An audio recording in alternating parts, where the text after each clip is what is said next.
Bismillahir Rahmanir Rahim. Allahumma salli ala Muhammadin wa ali Muhammad. Welcome to my new video series on languages for Islamic studies, reading lists. So people often ask me how I learned the different languages which I have learned. And so I thought that I would make some videos in which I recommend the best books for self-study for learning the most important languages for Islamic studies. So this is not for the purposes of a tourism or casual sort of conversation. If you're interested in that, whatever the language it is, just get the relevant Lonely Planet phrase book. Those are the best. They really are. And there are Lonely Planet phrase books for pretty much everything. So the most important languages for Islamic studies are, in order, Arabic, Persian. Those are absolutely essential. And then in the third position, you'll have either Ottoman Turkish or Urdu, depending on your needs. And might even put Malay, but I would put Malay in the next list. That is the only language I'm not going to make a video about because that's the one I didn't learn. Even though I lived in Malaysia for a couple of years, I just didn't find it interesting enough to pursue. And the last video I'll make will deal with Hebrew and Syriac, which I do think are quite important for some aspects of Islamic studies, but are also very interesting languages for the history of the Middle East, or West Asia as it should more properly be referred to. So let's begin with Arabic. So in my own case, I already had a certain amount of experience with Arabic, so my experience is not going to be typical. Most Muslims, coming from a Muslim background, I had an acquaintance with Arabic, just learning it so to be able to recite the Quran, and pretty much all Muslims would have that experience. All non-Arab speaking or non-Arab Muslims would share that experience. But for an absolute beginner, obviously things are going to be quite different. Now, this is just my particular book list. There are now a lot of resources for learning Arabic, a lot more than when I started out. And not just books, YouTube and all sorts of online programs. But when I started out, there was very little. If you're interested in how I went about it, I already, as I said, had some basic understanding of Arabic. I'd also lived in the Arab world as a teenager and sort of had picked up some basic spoken Arabic. And so I already kind of had a basis. And then I actually just jumped in to start learning the Arabic, the grammar of the Arabic language, because I already had a pretty good vocabulary. And I actually learned from a book in Arabic called النحو الواضح للمدارس الابتدائية. And I acquired the basics of Arabic grammar from that and went from there. But then when I say went from there, that was a course of studies actually at Indiana University, and so it was very different. But if you're starting from absolute zero, you're going to have to learn the alphabet. And if you want a kind of basic standalone book, this is a pretty decent place to start. And the script is not really dealt with separately, but the letters, it's called Standard Arabic, an elementary intermediate course, a bunch of authors, Eckehard, Shultz, Gunther Kral, and Wolfgang Reuschel.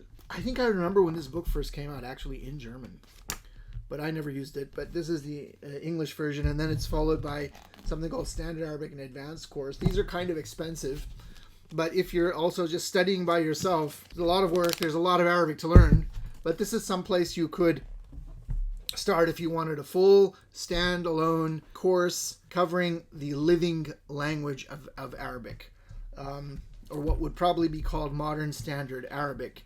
If you want a smaller course, you could go with this book. I actually like this book. I like all of the books of Wheeler M. Thackston. This is his course on Koranic Arabic.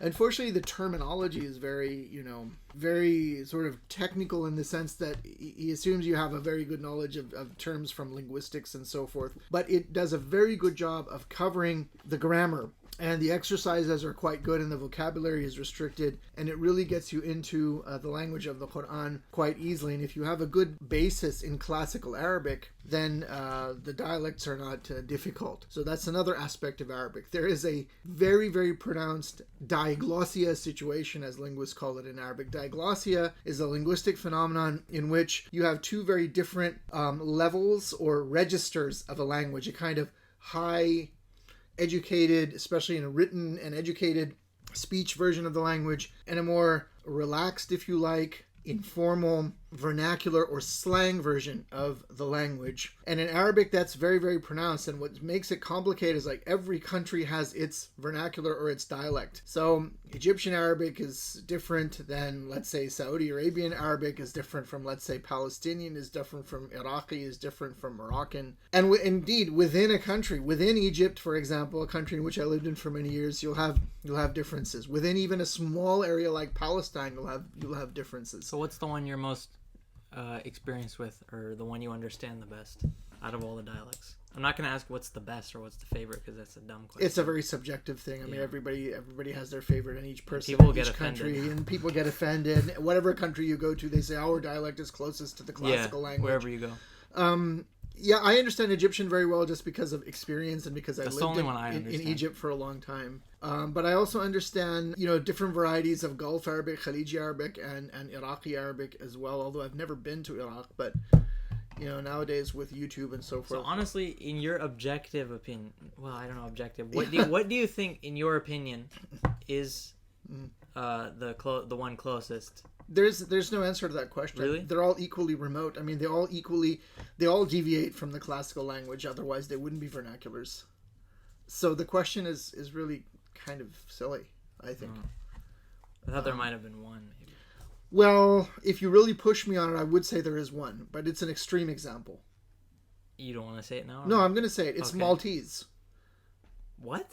Exactly. A lot of people don't know Malta. this, but the language of the island of Malta, which they call Maltese, is actually a dialect of Arabic. Wow. It's a Semitic language. It's not even a Muslim country. No, it's not. I would have expected would have been one of them. No, it's not, and it's written in the Latin alphabet, but there's a lot of Italian and all this, but it's still Arabic. It's just, so if you could argue it's still Arabic, and many people do, but if it's a dialect, it's certainly the one with the most, that's furthest away. Now, some people might say, the dialects which are the furthest away are the North African dialects, because they're very hard to understand. I mean, if you watch an Algerian movie and you are a Saudi or an Iraqi or a Khaliji, it will have Arabic subtitles.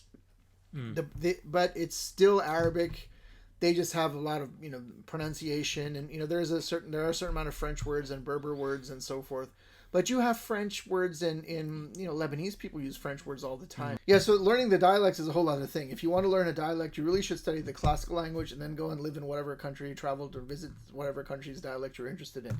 But getting back to the reading list. So there is another book of which I can't locate my copy.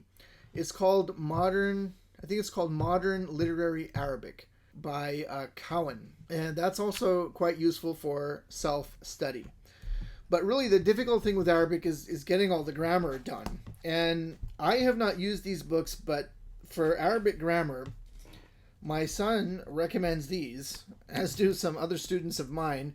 Yeah. This is called, it's known as Medina Arabic, or Durus al-Lughat al-Arabiya, or Arabic course for English-speaking students, and there's 3 of them.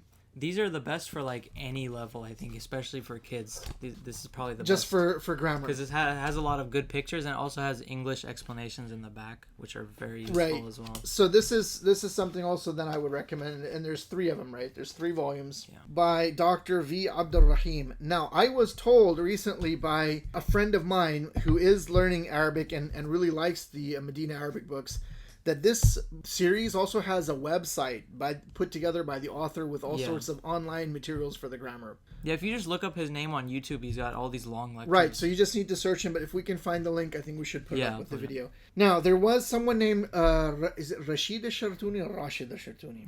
I think it's Rashid. Whatever it is, because the English here doesn't have the marks. But, somebody, al-Shartuni, has Foundations of Arabic Grammar, but this is actually an English translation of his book called Mabadi' al-Arabiya. Yeah. This is actually very useful as well, I think. So these are the books I would recommend for Arabic. And again, that's my selection. And there are a lot of materials for learning Arabic now, so people might disagree. You will need a dictionary. And there is no dispute that the best all-around dictionary is the Dictionary of Modern Written Arabic by J. Milton Cohen, also known as the Hans Wehr Dictionary. It's J. Milton Cohen because he translated the German of Hans Wehr. You know, I've had mine for so long. I had it bound when I was in Egypt, and, you know, the binding has broken now, and this is the smaller size. You can get a larger size, but you absolutely, positively have got to have a Hans Wehr dictionary. That's pretty much all you need. I will say a word about one more book, which I don't really recommend. And that's as a grammar reference book. It's called Wright's Grammar, or a Grammar of the Arabic Language by William Wright. It's just an extremely unwieldy book, which was written a long time ago, and it's really difficult to understand. It's supposed to be a reference grammar, but, you know, it's fine if you went to a British public school, which means a private school, and learned Latin and Greek when you were not even a teenager. Then maybe it will make sense to you. Otherwise, it won't. So I think, you know, Wright's Grammar is pretty much a waste of time for the modern reader. What you really need to do is you need to get to a point where your Arabic is good enough so that you get to the level where you can use Arabic dictionaries, because after a while, that's what you have to do, because Arabic is such a rich language. So, for example, I have Lisan al-Arab by Ibn Manzur. It's a 20-volume dictionary. Fortunately, there is a resource that is a massive lexicon of the Arabic language, and that is known as a Lane's lexicon. A lexicon of the Arabic language by Edward William Lane. Now, that's an expensive book. I think there are PDFs available, but that is also something which you should have as a reference. And I wish you every success. You got to be patient. Arabic takes a long time because there's a lot of grammar to learn and there's a huge vocabulary. If you are starting from zero as an English speaker learning Arabic, good luck. It's not good luck. It's just you must persevere. It will take you anywhere from 3 to 5 years to really learn the language really, really well.